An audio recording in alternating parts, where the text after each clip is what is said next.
was shock in the sense that it was shock, but I didn't question, well, what happened or what was this. Mine was, I completely blacked it out. It didn't happen to me. Okay. That from the moment it first happened, that didn't happen to me. I got up the next day and went on about my business. It didn't happen.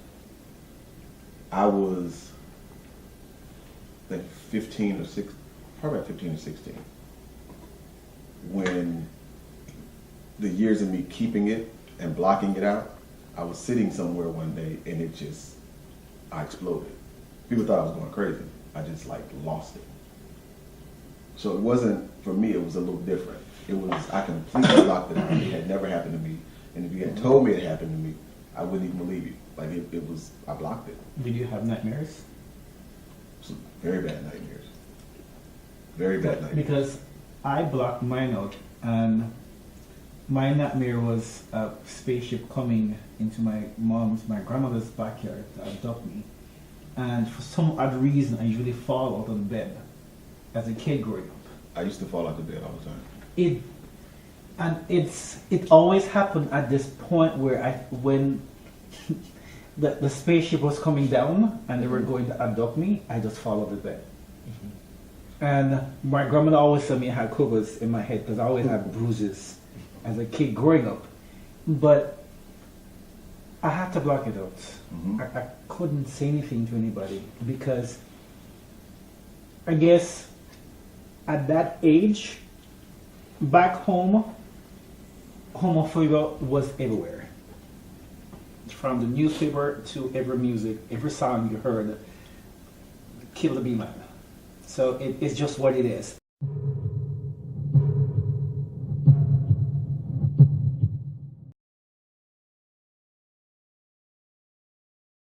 Which is why I said it was so compelling, because we take for granted that by definition, rape is rape no matter where you go. But there was a legal standing that we have definitions of what rape is in different cultures. And I was surprised as to what we're going to talk about tomorrow, but that was the main part of the book, and I was like, really? I didn't know that. And you would think I would, doing the research that I have, but again, sometimes our view is based on where we are. Yeah. But then when we take a more worldly view, we'll find that just on the definition basis alone, that it can change a whole person's definition of what they've gone through, because if you can't even define it as something, it must not exist. But even in America. But I know something has happened, but you don't even have a definition for it. There's some states that still don't classify anal intrusion as an act of rape. It's just recently where it became somewhat more inclusive to include vaginal and anal and even oral, and even using objects.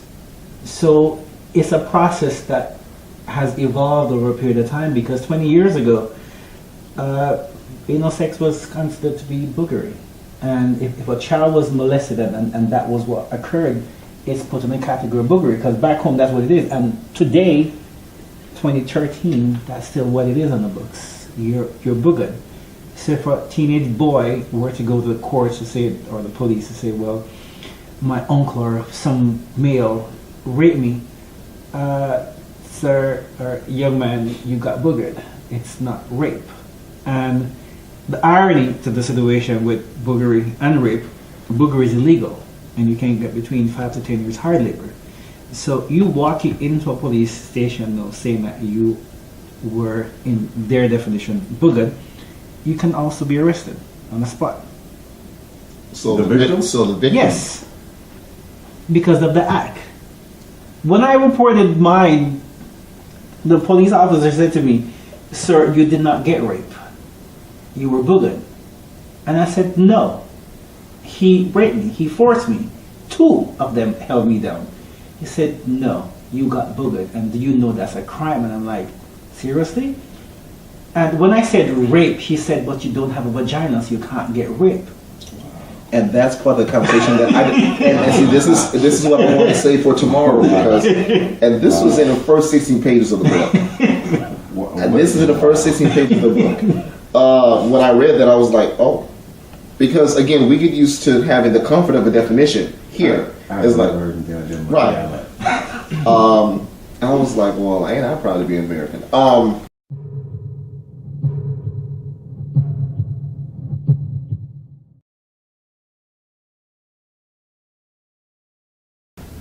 But if the statistics say 1 in 6, at least 1 in 6 men have been sexually abused based on disclosure rates, not based on true numbers, but based on the number of men that have actually told. How many men in our circles that we have this in common with, but we have no idea. But then once we find out, we can say, oh, that's why he reacts that way. Oh, that's why he's always angry. That's why he's always up in arms. That's why he's so protective of everything. That's why he's so pent up.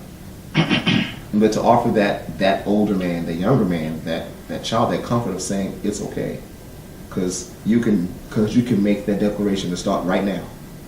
It doesn't matter how old you are to make that first move, and the first move is, well, actually the first move is acceptance, and the second move is disclosure. Because once you speak of it, you now have the opportunity to do something about it. Now you can choose to heal or choose to stay where you are. You know, for me, it was, my first step was admitting, because like I said, I blocked it. It didn't happen to me. You couldn't have told me it happened. So I had to admit to myself that this actually took place. I was actually raped. And then it was acceptance for me.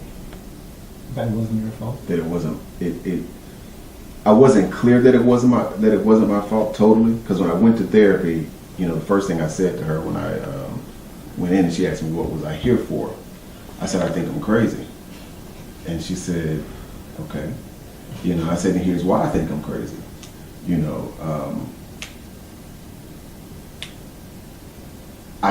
one of the reasons I told her I thought I was crazy because, you know, I didn't fight something I knew was wrong. Something I knew I didn't want to happen.